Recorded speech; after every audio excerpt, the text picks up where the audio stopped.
Hello, everyone. Welcome to this week's episode of Catholic ReCon, testimonies from reverts and converts. I'm your host, Eddie Trask.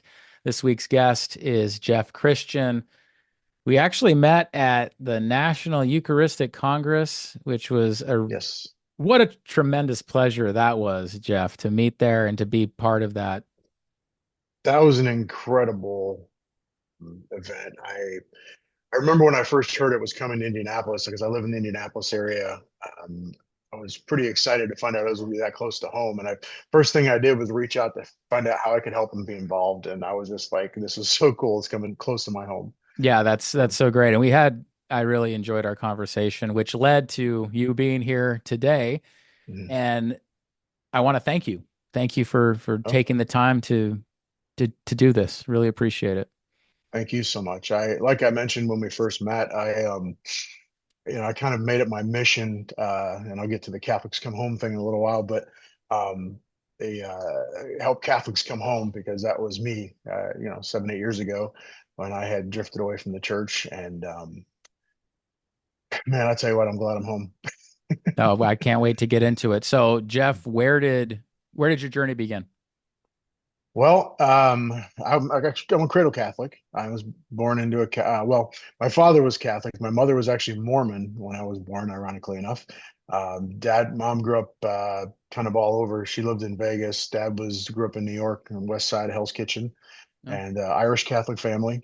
And Dad and mom met in Vegas. And because she lived there, Dad was stationed at Nellis Air Force Base. I always joked the longest Vegas marriage that lasted, or something like that. So anyway, my mother wound up when she was pregnant with me, moved back to New York with my grandparents because Dad was deployed to Korea, and Dad came home for my birth.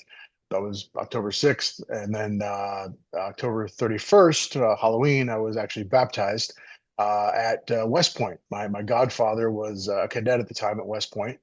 Unfortunately, my father couldn't be there, but my mother expressed an interest in becoming Catholic, and she was actually baptized the same day I was. I believe did her first communion, confirmation. Things were a lot different a little back then. I think the RCIA and all that wasn't all done the same as it is. I think, but both my parents have been strong in their faith, and I find that was my core to being Catholic. I was went all through. I went to Catholic school through sixth grade. Um, we moved a bit because of my dad's job, and then was very involved in the church as a teenager, was a Eucharistic minister in high school, altar boy, all that. Was very faithful. I moved to Indiana after I was done with school, I think 1993, and was active with the youth group at St. Bartholomew in Columbus, Indiana, when I first moved here. Um, really enjoyed doing that, working with the younger. Of course, I don't think I was 21 or 22 at the time, so to me, it was cool to work with the kids and see them expand their faith. Um, I got married a few years later and just did a few different jobs.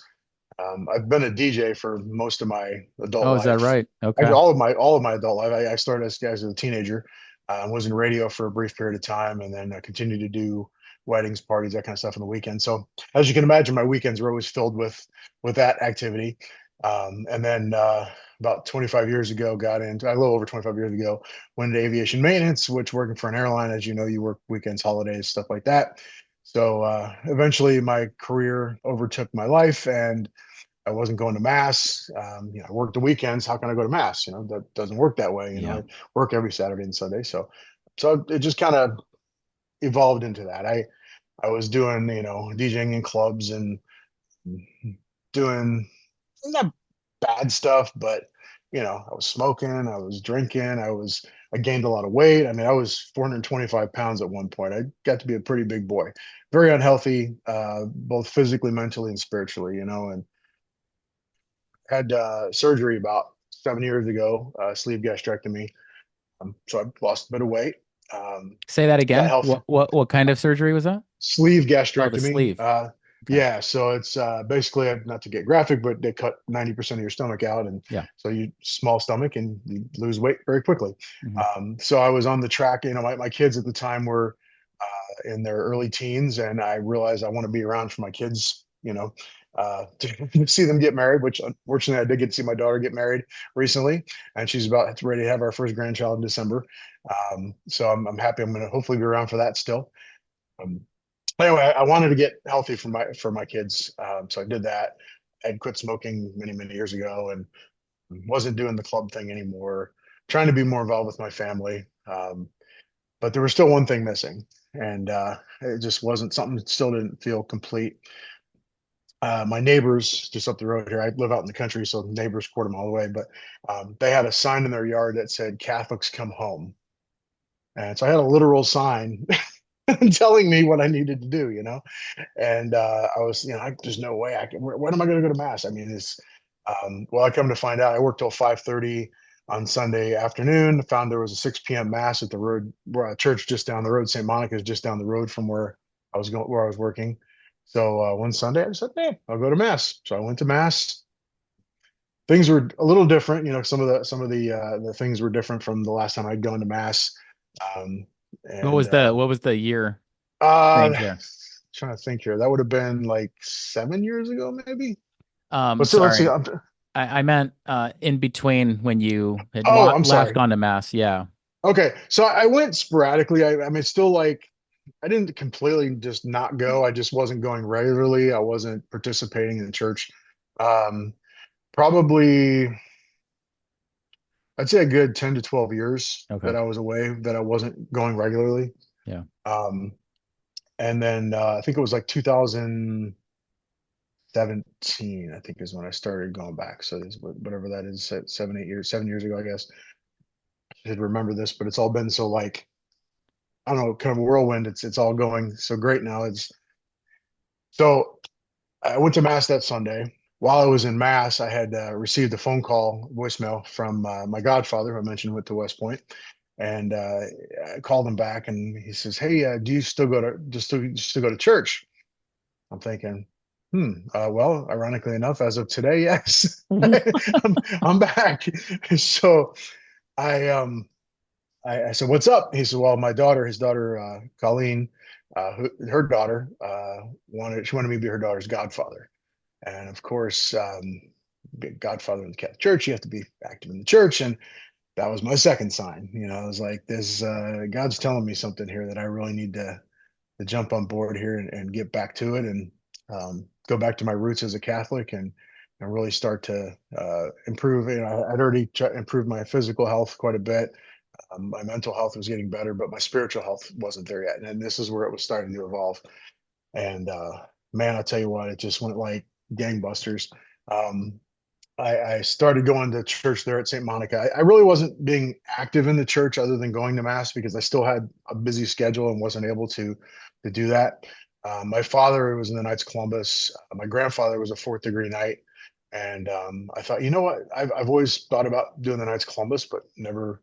I thought, what a great way to enhance my faith and do that. So the more I learned about Father Michael McGivney, Blessed Father Michael McGivney, man, what a great guy he is. If you get the chance to watch the movie about him on Formed, I would definitely encourage you to do so. Um, but anyway, so the Knights of Columbus was an important part of me getting back involved in the church as well. The thing is, the church that I go to now is in Shelbyville, Indiana, which is closer to where I live.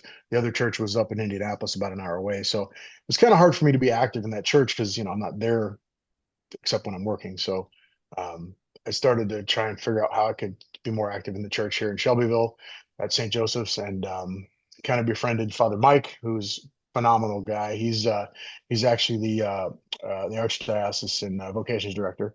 So I was joke with him and he's little boys when you measure him for collars, Father. But he's a great guy. I've really become close with him, and just um, my involvement in the church has become so much that now I'm on the parish council. I'm really active in the nights. I've become a fourth degree knight, and at the Eucharistic Congress, um, was actually in the procession as a fourth degree knight. So that was just great honor to be a part of that and just see all those people Yep. lining the streets for Jesus. Oh my gosh, that was so incredible. And I'm not sure, Eddie, if you got to go to mass I, on Sunday at Lucas Oil Stadium or not, I but didn't. I left on Saturday, but I okay. heard and I saw the pictures and the videos. So Close to like 50,000 people celebrating mass in one place. That was cool. yeah. That Yeah. was pretty amazing. So that's, I mean, kind of my story in a nutshell. I don't mean to make it that quick, but that's No, no, kind no. We can of unpack a few parts of it. That's what okay. I really Uh, love doing that. So you said obviously something was missing. You see yeah. a sign. What do you, so just someone put a sign in their lawn or something that said Catholics come? Yeah. So I guess that was a campaign they were doing in the archdiocese. I think I'm not sure if it was throughout the country or just in the archdiocese, but it was called Catholics Come Home, and then they put these signs out in the yard, and to hopefully people would see it and do that, and it worked for me. That's, It was a little sign, you know. So that is, um, I've not heard a story like that. So you were yeah. that, there was no hesitation really? Because, Um, I wouldn't say there's no hesitation, but it was yeah. definitely I always had that excuse about the not going to mass because I couldn't because I was working on the weekends, Oh, and yeah. and I that sign kind of made me jolted me a little bit and said, "Hey, find a mass," because I knew there had to been Sunday evening masses somewhere, Hmm. Yeah. which I'm grateful. Unfortunately, that church doesn't have it anymore, but anyway, it's just it was that little extra nudge I needed to seek that out, I guess, and to Now, during figure a way to those, make it happen. yeah, those 10, 12 years where you were not going to mass at all, did you go to any other church? Did you do anything spiritually? Were there prayers? Do you remember that period? Um, my wife is actually Protestant, and so are my children. Okay, So I've always had that kind of, I don't want to call it conflict, sure. but there's always been that part of my life that, I thought about going to her church. My children went to her church because I wasn't going because I was working on the weekend, so she went with them. And I thought, well, I mean, I'd rather them go there than not go at all. Hmm. To have some kind of faith in their life. And fortunately, both of my kids are pretty faithful and just great kids. I call them kids; they're adults now, but um, that's been a conflict for me. I've my older daughter is baptized Catholic. We actually adopted both of our daughters from Guatemala, Okay, and Maria is 24. When we adopted her, we went to go get her in Guatemala. Her godparents, her foster parent, yeah, her foster parents were Catholic, and I asked my wife if she minded if we could baptize Maria Catholic, and for me and for them also, and they were her godparents at the mass, so that was kind of cool to do that. I kind of wish in a way I had raised her Catholic, but that's she's an adult. That's the decision she wants to make. And like I said, going to church with my wife was, I hate to say better than nothing, but I wanted them to have some kind of spirituality in their life, and that was the way to make that happen. My younger daughter Anna, she's the guy she married is Baptist, so hmm, it's but she's going to church. She's going to church every Sunday, and I know it's not the ideal thing that I'd like, but I like that better than her not going at all, not doing anything spiritually. So I really like that part of it. So yeah. and So you did not go to that church at all because you were so busy all those years. You didn't, in I other words, did you didn't go to the Protestant church, or you did a few times? I did go a few times. Yeah. I never really, I want to say bought into it, but I never, I still had my deep rooted Catholic faith. I still had my teachings of the Catholic Church and stuff like that. One of the things that I always had trouble with at the Christian church that she goes to is they do communion, and to me the Eucharist is a sacred thing. It's Jesus. It's the body and Yeah. blood of Christ, and to them it's a symbol, not the actual body and blood of Christ. Hmm. It's a symbolism thing, and I'd never, I wouldn't take the communion at her church, and I think sometimes she wondered why or thought it was an insult that I didn't do it, but um I couldn't do it because that wasn't, to me, it wasn't right. Well, So that you, was I a don't know. I don't know if you know this, but you're the fact that you had family that was going there and you were away from the church itself, the fact that you still were not, I guess, immersed in their church in some way is surprising, but it's also good. It shows that you had a really strong, I suppose, formation, despite the fact that Yeah. you were away. The fact that you knew enough, I haven't heard that too much. Mhm. And so that is a grace, no doubt about it. Yeah, Jesus Yeah. never left me. He was Yeah. always there, and my Catholic upbringing always has been there. I've never lost that. I've never, like I said, I never did anything really bad per se. I mean, I wasn't like in trouble with the law or anything like that. I wasn't Hmm. doing drugs or, but I just, I just was doing a lot of unhealthy things, and just, Yeah. um,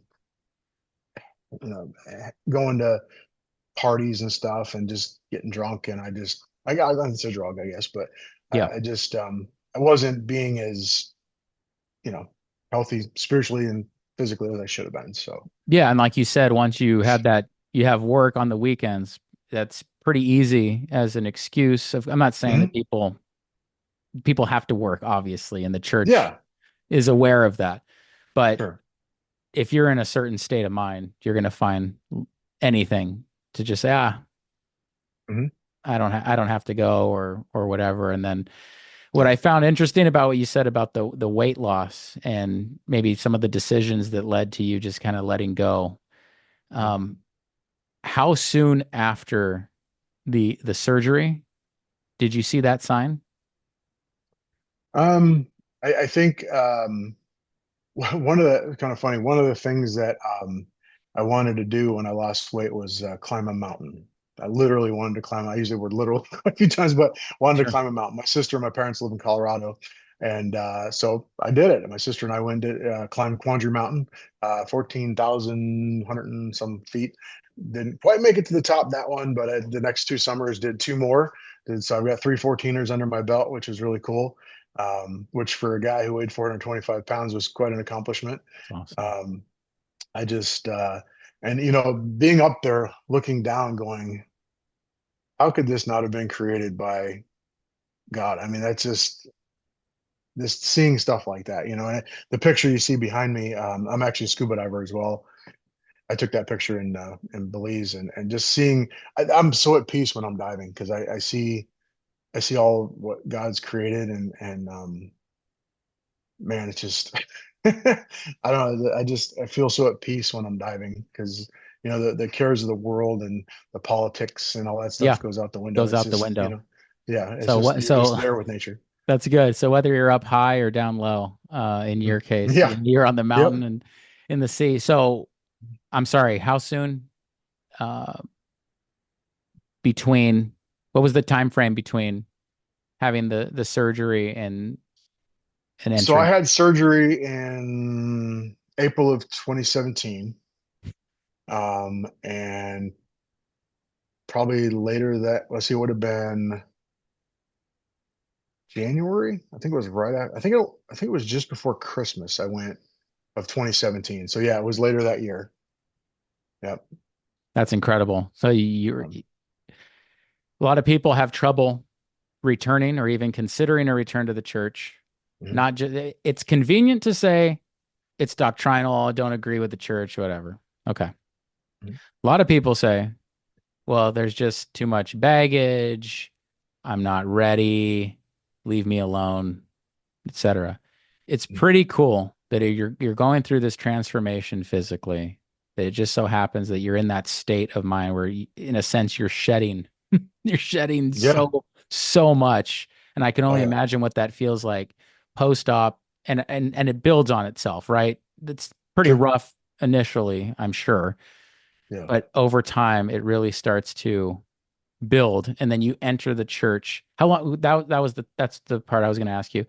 Mhm. Um, how long was the process between seeing the sign and then receiving Holy Eucharist, going to confession, everything there? I went to confession. Actually, thinking back, um, I went to confession. I think it was 2015.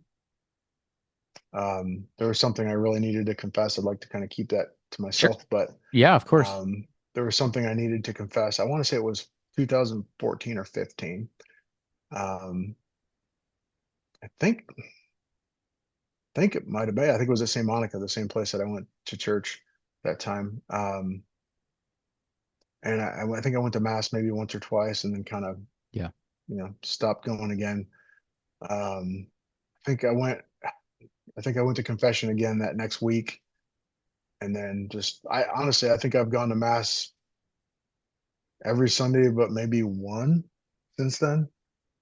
Just about every holy day, I've tried to be faithful, and I, I went to I had to go to confession. I went to confession a couple months ago because I missed a holy day, and Father Paul, he's a retired priest in our parish. I think he's 96.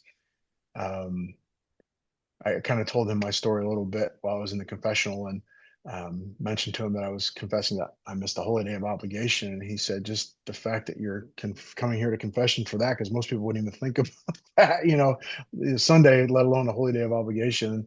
And he says that, and that kind of made me feel good that I'm, kicking myself for missing a holy day and need to confess that. So um, that kind of made me feel, I guess, better that I've come that far, Yeah. that really bothers me that I didn't make it to mass. My wife and I travel quite a bit. I work for an airline, so we get the fortunate opportunity to be able to travel a lot of different places. And usually the first thing I look for, especially when we go on the weekend, is a place to go to mass while I'm there. I look at massfinder.com.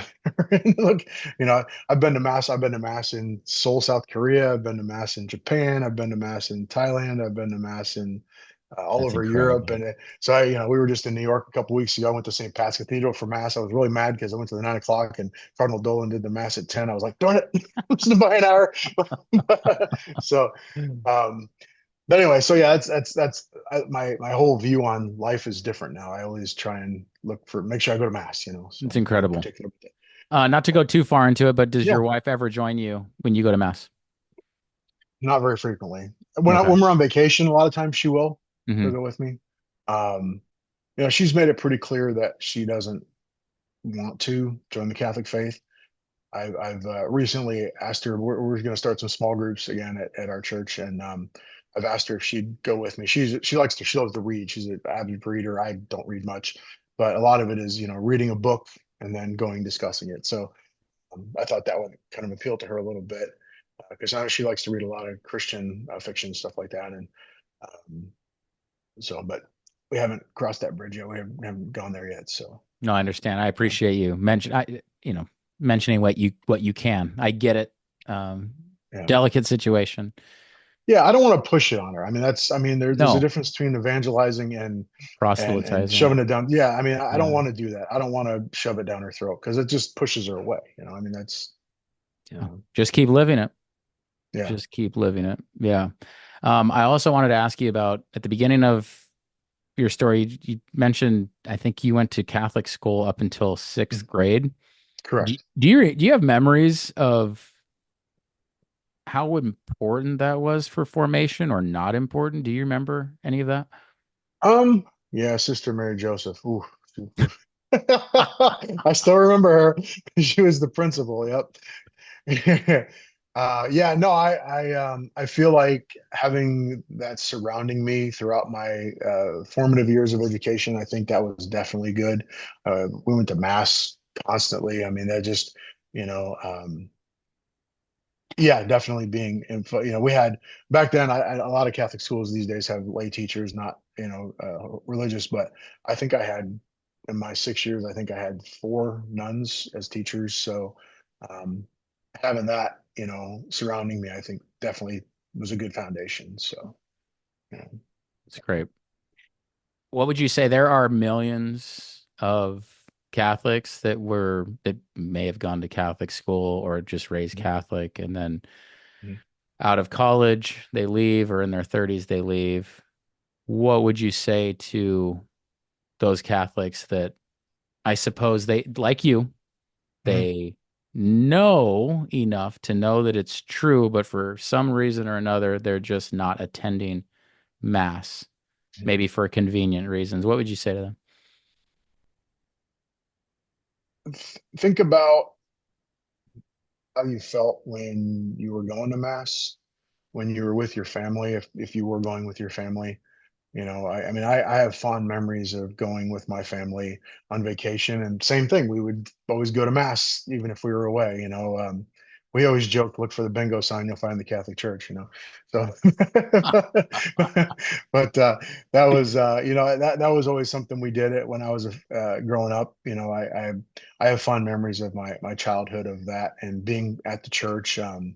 My grandfather was really close with the priest at our parish, Father Bob, who God rest his soul. I understand he passed away a few years ago.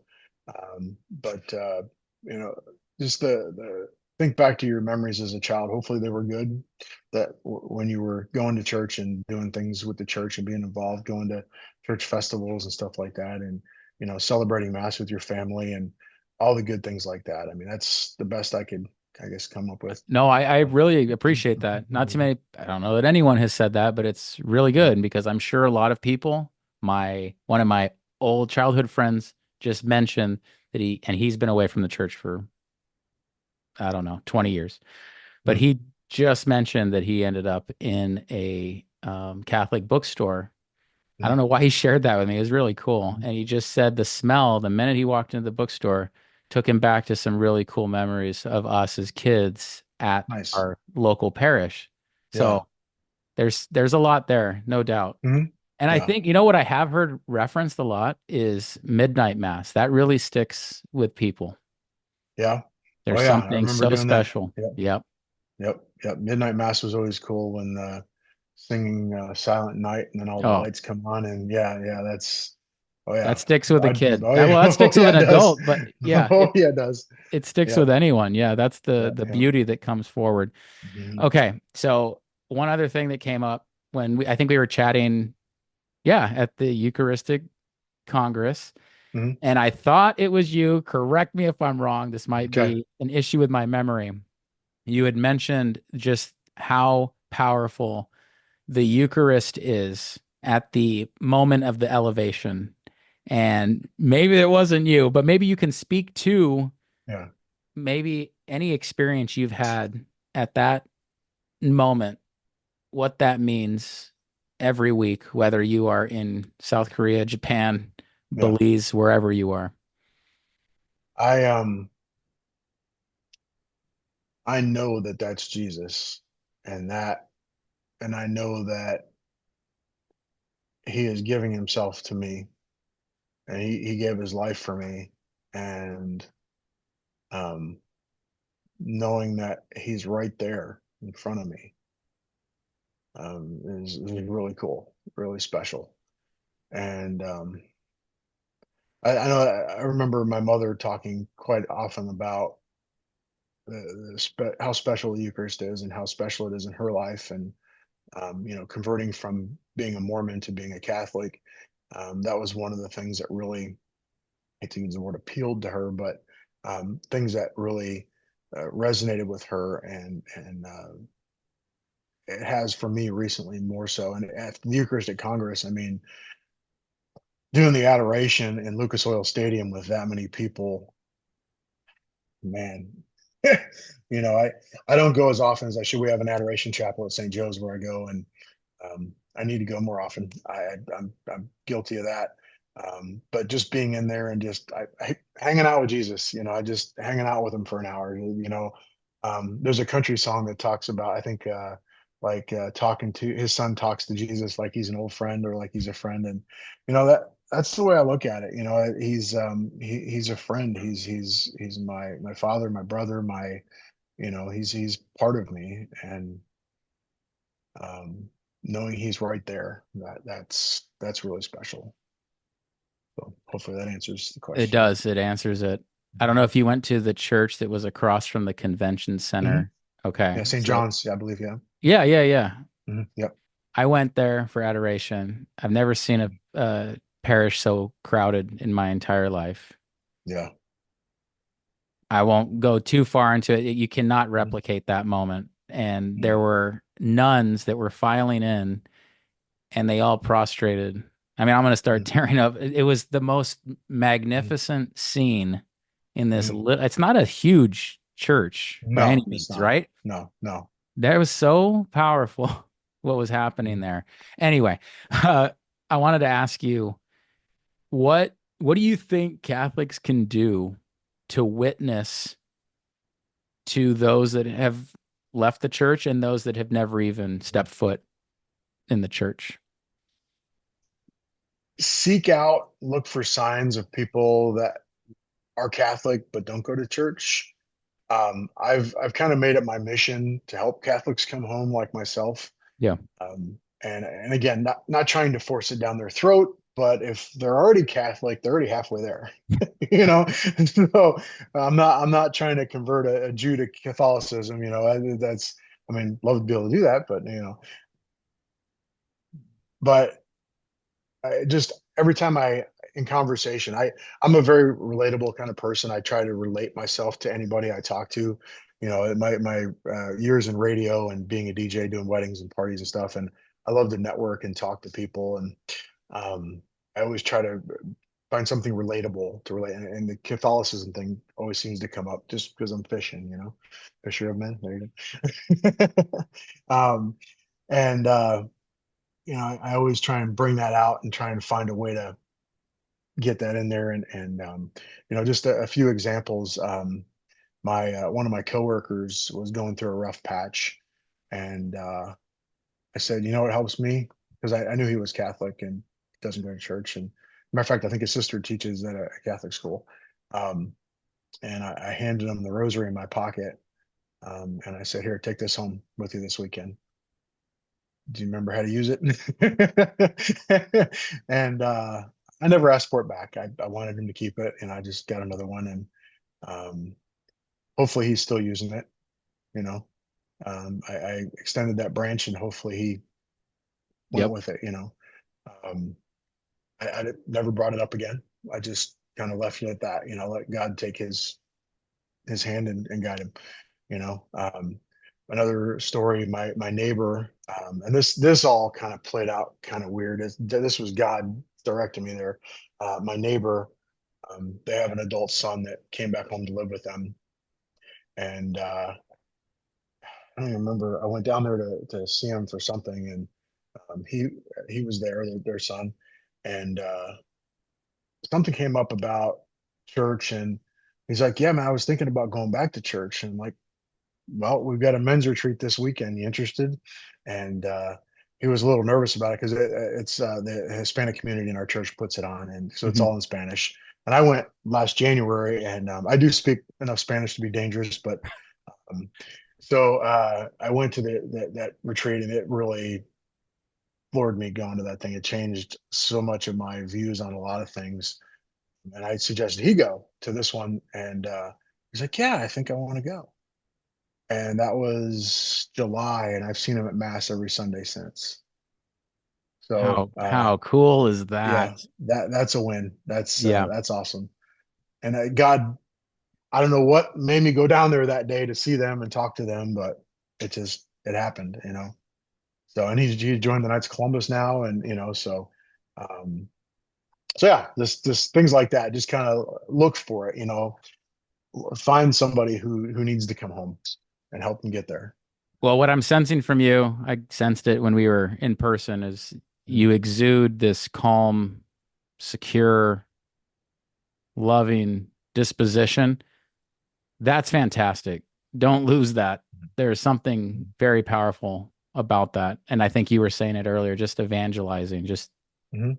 chill, be chill. So I'm just giving Yeah. advice to everyone, reminding myself as well. Mhm. Just chill out, be Yeah. loving, be a good witness, but also know when you can share the faith boldly. Mhm. Yeah, Yeah. clearly.